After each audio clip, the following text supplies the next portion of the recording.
Hello बच्चों, let's see the following question. Which of the following transports by EM waves? EM waves की help से क्या transport होता है? First, charges and momentum transport होता है. Second, frequency and wavelength.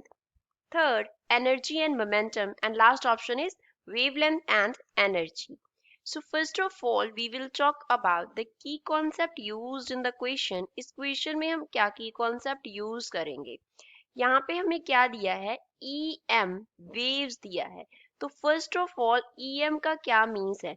E word refer करता है इलेक्ट्रिक फील्ड को, एंड जो M वर्ड है, E वर्ड तो इलेक्ट्रिक फील्ड को रेफर करता है, जो M वर्ड है वो रिप्रेजेंट करता है मैग्नेटिक फील्ड्स को. M means magnetic field. तो ऐसा वेव जो इलेक्ट्रिक एंड मैग्नेटिक फील्ड के कॉम्बिनेशन से बनेगा.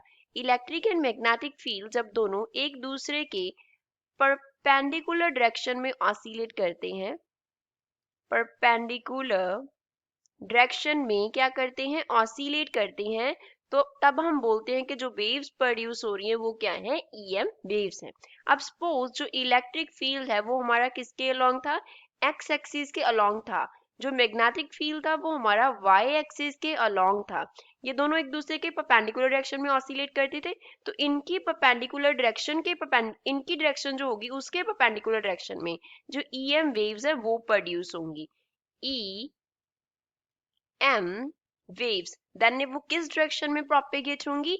Z एक्सिस के अलोंग प्रोपेगेट होंगी. अलोंग द Z एक्सिस वो प्रोपेगेट करेंगी. अब हमें जो EM वेव्स दी गई है, EM वेव्स वो काइंड ऑफ क्या होती हैं? रेडिएशन होती हैं. काइंड ऑफ रेडिएशन और लाइट वी कैन से.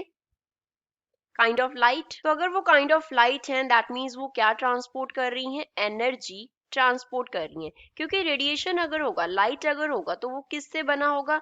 फोटोन से बना होगा. अगर फोटोन से बना होगा तो फोटोन के पास क्या होता है? एनर्जी होता है, that is h into new. h Planck's constant होता है. जो न्यू है वो रिप्रेजेंट करता है फ्रीक्वेंसी को. तो अगर फोटोन हमारे पास क्या है? एनर्जी का क्वांटा है. क्या होता है? एनर्जी का क्वांटा होता है. मीन्स हम बोलते हैं एनर्जी के स्मॉल पैकेट्स है. फोटोन क्या है? एनर्जी का स्मॉल पैकेट है. मीन्स एनर्जी जो है वो स्मॉल पैकेट्स की फॉर्म में लाइट के थ्रू क्या होती है? ट्रांसमिट होती है. तो रेडिएशन अगर ट्रांसमिट हो रही है तो क्या ट्रांसमिट हो रहा है? एनर्जी ट्रांसमिट क्या हो रहा है? एनर्जी ट्रांसपोर्ट हो रहा है. तो EM वेव्स जो है वो क्या ट्रांसपोर्ट कर रही हैं? एनर्जी ट्रांसपोर्ट कर रही है. तो एक तो हमारे पास आ गया एनर्जी. दूसरा अगर हम बात करें फोटो इलेक्ट्रिक इफेक्ट की, फोटो इलेक्ट्रिक इफेक्ट की, तो फोटो इलेक्ट्रिक इफेक्ट में क्या होता है? हमारे पास ऐसे एक मेटल सरफेस होता है जिसके ऊपर हम क्या करते हैं? रेडिएशन को फॉल करवाते हैं. इस तरीके से यहाँ पे रेडिएशन फॉल किया. ये क्या था? रेडिएशन था जो फॉल किया. अब इस मेटल सरफेस में क्या होंगे? फ्री इलेक्ट्रॉन्स होंगे. ये हमने क्या ऐसे क्या रिप्रेजेंट करते होते हैं? इलेक्ट्रॉन को रिप्रेजेंट करते होते हैं. This here represents electron. तो रेडिएशन से, फोटोन से एनर्जी अब्सॉर्ब करके जो इलेक्ट्रॉन है वो क्या हो जाते हैं? इमिट हो जाते हैं मेटल सरफेस से.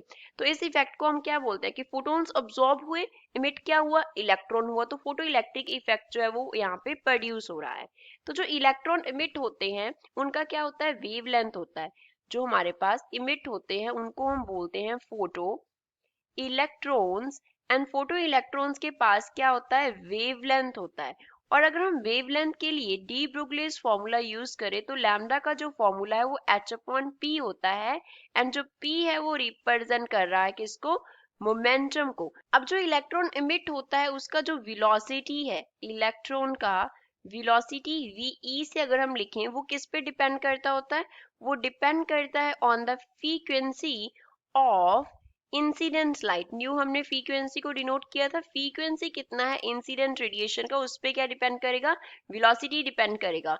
और जितना वेलोसिटी होगा वो उसके साथ उसके कॉरेस्पॉन्डिंगली हमारे पास क्या होगा? मोमेंटम p होगा. p का फॉर्मूला होता है mass of electron into velocity of electron. तो वेलोसिटी इलेक्ट्रॉन का जो है वो इंसिडेंट लाइट की फ्रीक्वेंसी पे डिपेंड करता है. उसके कॉरेस्पॉन्डिंग हमारे पास इलेक्ट्रॉन का क्या आएगा? मोमेंटम आएगा. तो यहाँ पे बेसिकली क्या हो रहा है? एक रेडिएशन आ रहा है, इलेक्ट्रॉन को मोमेंटम इम्पार्ट कर रहा है. तो क्या ट्रांसफर हुआ इलेक्ट्रोमैग्नेटिक वेव की हेल्प से? EM वेव ने क्या किया? मोमेंटम इम्पार्ट किया. तो वी कैन से कि क्या ट्रांसपोर्ट हुआ? मोमेंटम ट्रांसपोर्ट हुआ, मोमेंटम ट्रांसपोर्ट हुआ। सो सेकंड हम क्या टिक करेंगे, मोमेंटम टिक करेंगे। तो गिवन ऑप्शन में से इसका थर्ड करेक्ट आंसर होगा। अब अगर चार्ज की बात करें तो ईएम वेव्स पे कोई चार्ज नहीं होता। EM waves have no charge. अगर इन पे कोई चार्ज नहीं होता तो ये क्या करती हैं, चार्ज को ट्रांसमिट नहीं करती, ट्रांसपोर्ट नहीं करती, तो चार्ज फर्स्ट ऑप्शन नहीं हो सकता। सेकंड में बोला है फ्रीक्वेंसी एंड वेवलेंथ, तो ईएम वेव्स जो है वो ट्रांसपोर्ट नहीं करती हैं फ्रीक्वेंसी एंड वेव्स को। वो तो हमारे पास फोटोन का एक फ्रीक्वेंसी होगा, इंसिडेंट लाइट का कुछ ना कुछ फ्रीक्वेंसी होगा। इट डजंट मीन कि वो फ्रीक्वेंसी को ट्रांसपोर्ट करती हैं। Frequency and wavelength correct option नहीं होगा। लास्ट में वेवलेंथ का ऑप्शन है एनर्जी के साथ में, तो एनर्जी तो करेक्ट है लेकिन वेवलेंथ नहीं होगा। तो only correct option is energy and momentum, that is option C. So this is final answer for the given question. I hope you understood well. Thanks.